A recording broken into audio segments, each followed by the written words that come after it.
I was homeless, without a place to stay, and I was really having a real tough time. I had a feeling of being displaced, not knowing where I was or who I was anymore, being torn inside. I didn't know where we were gonna go. I really didn't. I thought me and him was just gonna be out on the streets. And when we came into the program, I expected to see rolls of beds or something like a shelter would be, but it's not at all like a shelter. When you get into the program, it's quite different than what you'd expect. They made you feel at home. It was like home. Yeah. You want to take your coat off and stay a little while? The Interfaith Hospitality Network is a program that enables churches and synagogues to work together to help homeless families, hundreds of thousands of Americans who simply can't afford a place to live. Each congregation participating in the network helps to ease this crisis by providing meals and overnight accommodations for 1 week, once every 2 to 3 months. The volunteer hosts set up the hospitality room, cook dinner, and stay overnight with the guests. And they do more. They listen. They care. How's that? That's cold water now. You don't have to worry about it. They make a difference. Okay, you can. Okay, you're all done. Very good.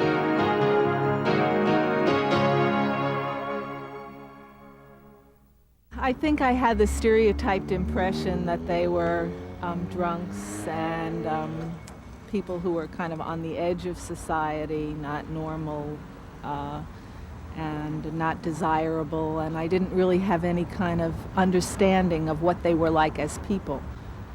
Whereas now I think I understand more that these are folks just like you and me who unfortunately in our economic situation today are down on their luck and can't afford a place to live. This is my son. Last year, I was involved in an accident. I was hit by a car, and a doctor kept me out for a month and a half. Good boy. But I lost a lot of money, you know, within that time, and that's what put me back. Is it hard on your pride to be homeless?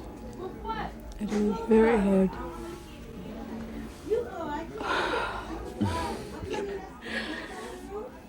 Especially, you know, when you go out and you see people and they say, you know, or you go to apply for another appointment.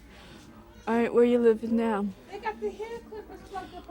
Or, you know, you tell them and they look at you like, what? You know, they think you trash, some people. They look at you down.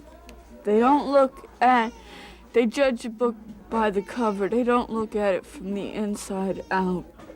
Karen Olson founded IHN in 1986 as a personal response to the rapidly worsening crisis of homelessness. One day I was on my way to a meeting and I was already late, and I was about to pass this woman out in the front of Grand Central Station who I'd probably passed maybe 30 times. She sat there on a crate. She had safety pins to button her coat. She was in her early 70s. She was frail. She always looked down like there was no hope. And I had passed her by, and this time I couldn't. And I ran across the street, just an impulse, to get a sandwich. And I came back with a sandwich, and I just wanted to drop it and run, because I had my own personal needs at hand, really. But as I came back, I went to give her the sandwich, and she grabbed my hand. And I ended up staying there for about 20 minutes talking with her. She was hungry for food, but she was more hungry for human compassion and nourishment. And that really opened my eyes and my heart to homeless people, because they're people just like you and me. And the shabby appearance, the tattered clothes, everything faded as I looked into her eyes. After this experience, Karen and her 2 sons began to bring sandwiches to the homeless in New York City. But she soon realized that these people sleeping in bus terminals and train stations were only the tip of the iceberg.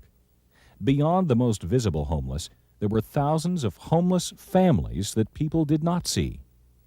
And we sat on all these resources in terms of churches and synagogues and volunteers and affluence across the state.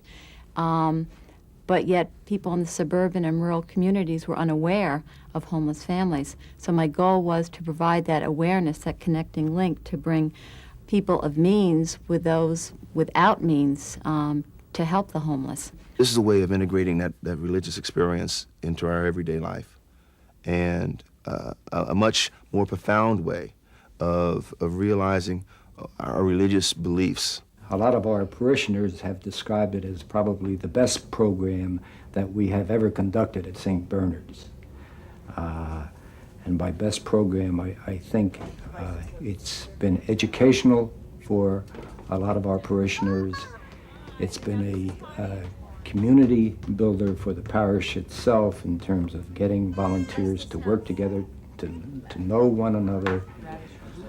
It certainly has been a catalyst also in terms of providing spiritual enrichment.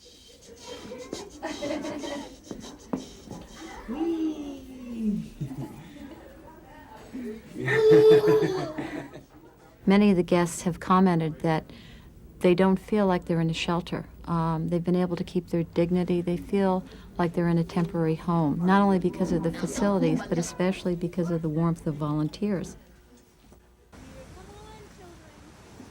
During the week, the host congregation is primarily responsible for providing evening and overnight facilities. But the network is really a 24-hour program. Early each morning, the families are transported in a network-supplied van to a day facility. The van will bring the families back again in time for dinner. Barbara Aronoff is a full-time professor of education and a part-time van driver. I don't look at getting up at 6 o'clock in the morning in any academic way. It's a commitment I've made that just has to do with me as a human being caring about other people. And I don't spend each day trying to analyze what I'm doing. I really just do my job like everyone else. And if anyone asks me what I do, I'm a van driver.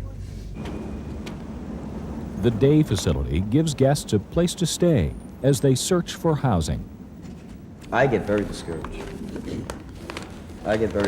Because there's nothing in there in my range. There's nothing that I can afford. Homelessness is a housing crisis. Since 1981, federal housing programs have been cut back by 75%. Today, even people who have jobs can't always afford a place to live. Anna Alston is another network guest who's working full-time. It's not where you can just sit here and just go collect welfare. You've got to do something. You've got to be doing something. I mean, when Maureen comes each week, she wants to know, hey, what's going on in your life? What about looking in the paper? Have you had any luck with That's any how of I got that one. I saw three apartments. Okay. Anything else that I've been to see, I've done on my own by picking up through the Star Ledger and like getting Cheryl's husband Mike to take me. Or Weekly, I visit each church that the guests are at, and I see how they're doing in their housing search, how they're doing in their job search. My main concern is that they are actively looking. You get to work one-to-one with people. You get to help people in your own backyard. It's kind of like the Peace Corps, but not going away. You know, you can kind of do something hands-on without it being your profession.